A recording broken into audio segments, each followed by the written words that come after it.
cities, engineered diseases, dispatched towering avatars. They dropped stones from space, and the darkness grew. At last, the Nth mustered a final invasion to breach the moon. The preparation took a decade. The cooperativos worked in perfect concert. Of course they did. There wasn't anything they couldn't crack. The invasion failed. The Nth's own weapons turned against them. Every scrap of materiel bowed to the dragons. If they had possessed this capability all along, then the war had been a cruel game. Most people died. Maybe all of them. And a planet that should have been a bright beacon in the cosmos became a fearsome blot. This was a bummer so colossal that it was definitely, inarguably, easily the worst thing that had ever happened in the whole history of Earth.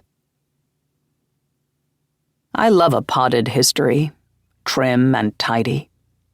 This is mine, as neatly as I can tell it. The dragons are my cousins.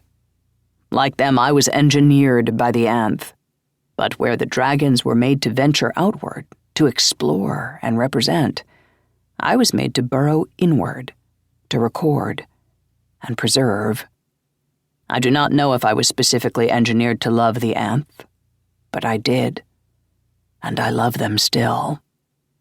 My subject, Altissa Praxa, was aboard the assault ship Lascaux when it destroyed itself in low orbit. Her escape pod, too, had been poisoned.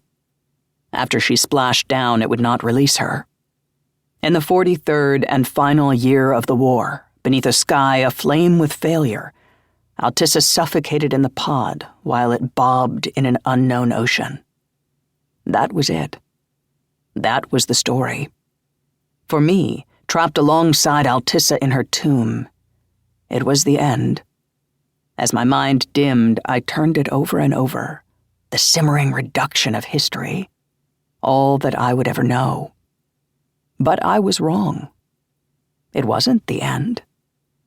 Something happened.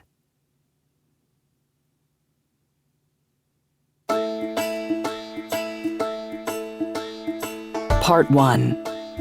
Sauvage.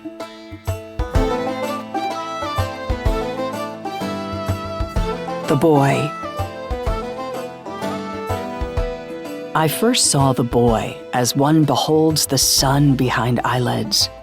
Red heat. He brought his face close to my redoubt on the brow of Altissa Praxa, who was dead. Brave boy. Curious, too, and a bit morbid. Altissa was unmarked by death, beautiful in life, so the boy did not realize at first what he had found. Then, pricked by the barb of realization, this stately face belonged to a corpse. He inhaled sharply. That was my train out of purgatory, and you'd better believe I scrambled aboard. The breath of life. The boy retreated, looked at Altissa's calm face for a long moment, then returned the way he had come. His heart whomped, and his blood crackled.